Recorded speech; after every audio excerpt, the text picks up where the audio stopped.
Fuck le système, c'est un titre qui aurait fait plaisir à Lemmy de Motorhead. C'est surtout notre nouvelle série Made in 2016. Benoît Chaumont, bonjour. Pourquoi Fuck le système ? On est allé à la rencontre de ceux qui rejettent le système et les institutions. Alors certains qui vivent carrément hors du système, dans l'anarchie la plus totale, et d'autres qui essayent d'inventer un nouveau système. Alors vous allez le voir, parfois avec des règles un peu plus strictes que chez nous. Alors, première escale sur les ruines d'une ancienne base militaire dans le désert californien, au beau milieu de nulle part, à Slap City, à mi-distance de Palm Springs et de la frontière mexicaine. Dans ce décor à la Mad Max, vous avez bravé des serpents à sonnette pour rencontrer qui, au juste ? Les oubliés de l'Amérique, alors des SDF, des drogués, des fugitifs ou des hommes barbus qui s'habillent en femmes. Enfin bref, des gens qui ont décidé de tout plaquer pour s'isoler dans le désert californien. Des marginaux, des hommes libres, fuck le système, épisode 1, c'est notre reportage signé Benoît Chaumont avec Jérôme Wesselberg.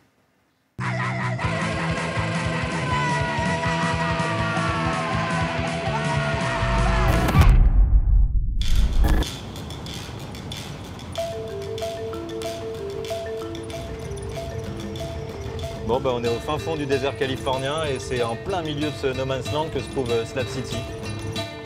Slap City, c'est une sorte de camping, moins 4 étoiles pour marginaux. Ici, vivent près de 200 SDF, drogués, fugitifs, ou les trois à la fois. Je suis pas sûr qu'on trouve une réception ou un accueil. Les Slabbers, les habitants de Slap City, sont tellement hors système qu'on n'a aucun rendez-vous. Personne ne nous attend. On va donc devoir se faire des amis. Et un petit chien. Hello madame. Bonjour madame, vous vous appelez comment? Joyce, I'm Ben. Moi c'est Benoît, enchanté. Bonsoir. Vous vivez où? Là-bas. Vous voyez cette caravane blanche derrière ce buisson? Il n'y a pas d'adresse ici. Par ici. À plus tard. Bienvenue à la maison. Bon, ils sont gentils. Hein. C'est accueillant en tout cas.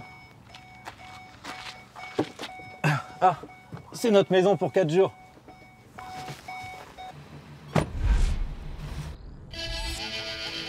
Le matin, nous découvrons un squat géant sur un ancien terrain d'entraînement militaire.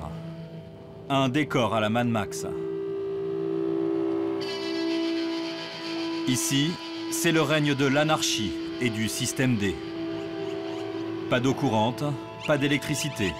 Seuls quelques-uns ont installé des panneaux solaires. Nous rencontrons un homme barbu qui porte une robe et qui n'articule pas tout le temps. Got everybody lubed and running. Everybody else laughed. So next time, she told them to bugger off and just have me. À Slap City, on l'appelle le Doc. And Doc? C'est grand comment Slap City? Un peu moins d'1 km². Attends, on est où là? Tu sais quoi? J'étais en pilotage automatique. C'est par là en fait. Ah, ok. Bon, le Doc, c'est notre guide aujourd'hui. C'est lui qui nous fait faire un petit tour du propriétaire. À chaque étape, une nouvelle robe. Là, c'est le skatepark. Le Doc a 46 ans. Dans sa vie d'avant, il était programmateur informatique. Il a tout abandonné pour se retirer à Slap City. C'est la ville des cas sociaux. On est ici parce qu'on est un peu perché. Certaines personnes sont plus difficiles ou agitées que d'autres. À Babylone, dans le système, les gens ne peuvent pas fonctionner du tout. Mais ici, ils sont plus stables. Babylone, c'est comme un fardeau. Un fardeau que tu dois porter. Tu dois t'arrêter au feu rouge, tu dois faire ci, tu dois faire ça. Ça t'use un peu plus à chaque respiration. Eh les gars, dans votre canapé, prenez un avion et venez ici.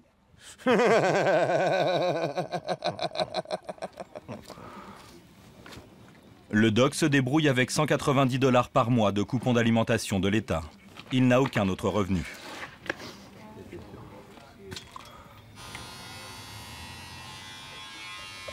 À 66 ans, Bill est l'un des plus anciens Slabbers.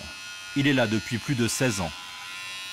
Le point commun des habitants de Slap City, un parcours qui s'enraye d'une manière ou d'une autre. Personne ne décide de venir à Slap City. Slap City vient à vous. Moi, J'ai travaillé dans le bâtiment pendant des années. Et puis, j'ai commencé à me faire vieux.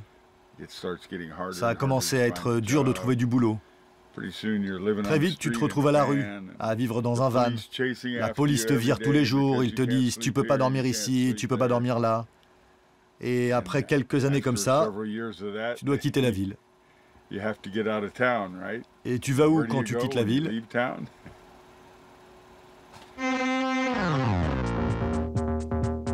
Tous les samedis, c'est la fête au village. Bill a construit cette salle de concert en plein air il y a une dizaine d'années. Ce soir, c'est Halloween Party.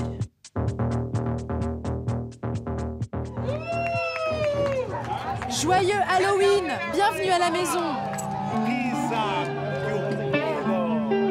Bah, je vous présente Cupidon Bizarre. Bon, vous l'aurez compris, il y en a la moitié qui sont sous exta, l'autre moitié sous champignons et 100% qui fument des joints. Des gros joints. Racontez-moi, ça se passe comment les fêtes à Slab City? Je sais pas trop. Moi, je bois pas et je prends pas de drogue. Moi, ce que j'aime, c'est fumer des joints.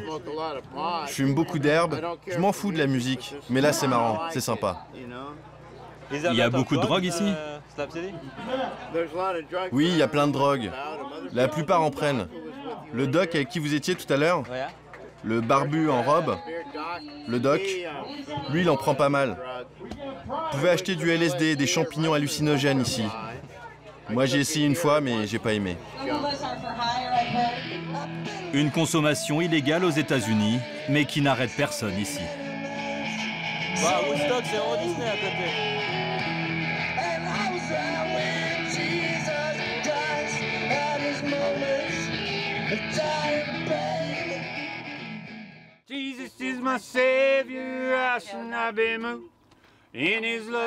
Le lendemain matin, pour ceux qui n'ont pas mal au crâne, il y a la messe de Slab City.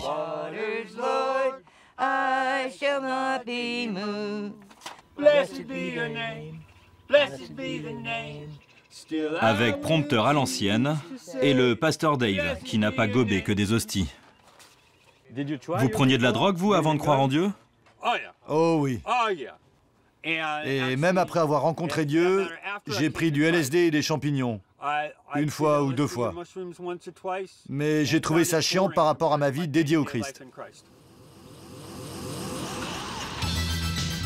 Pour la balade du dimanche après-midi, il y a aussi une galerie d'art. Son nom, East Jesus, qui signifie au milieu de nulle part.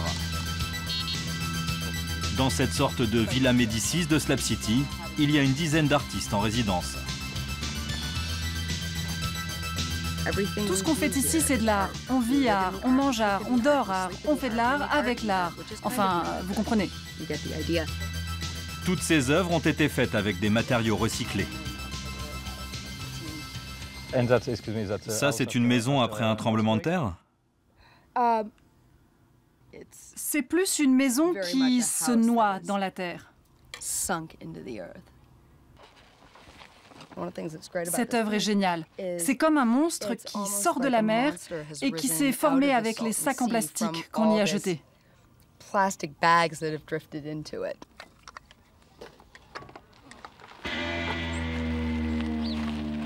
Pour les habitants de Slab City, East Jesus, c'est l'élite.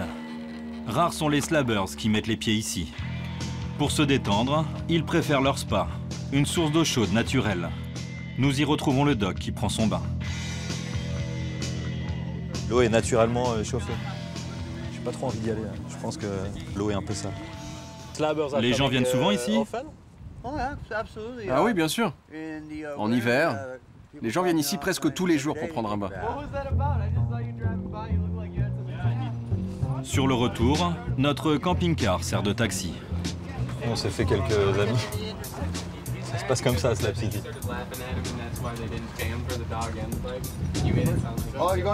Vous allez chez Stickman? Ok. Prends la première à droite dès que tu peux. Bon bah, on a réussi à s'incruster à une petite fête de Slab City. Celui qui invite, c'est Stickman. Chaque semaine, il organise sa fameuse soirée Djembé Coin du Feu. Will a 20 ans, il s'est installé ici il y a quelques mois. Avant, j'étais très déprimé. J'étais obèse. Je n'avais pas beaucoup d'amis et le peu d'amis que j'avais, eh bien, ils m'utilisaient comme souffre-douleur. Et ici, ça va mieux? Ah oui, ici c'est cool. Les gens sont égaux. Tout le monde se fout d'où tu viens, où tu vas, à quoi tu ressembles, qui tu es. Tu es juste une personne. Bon, le doc, c'est un bon guide, mais c'est pas un bon musicien.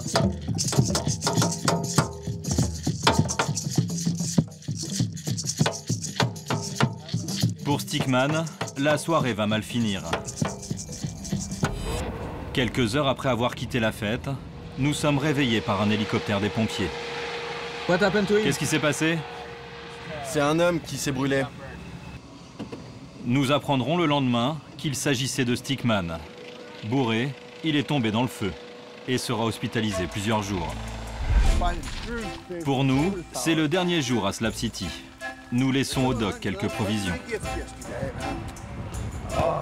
Merci, prends soin de toi. C'est quoi tes plans? Mes plans? J'ai pas de plan. J'ai juste des objectifs. Bon voyage. Merci, amuse-toi bien. Et son objectif à lui, comme pour la plupart des habitants de Slab City, c'est de rester ici. Aucun ne souhaite retourner à Babylone. Leur expression pour parler du monde extérieur.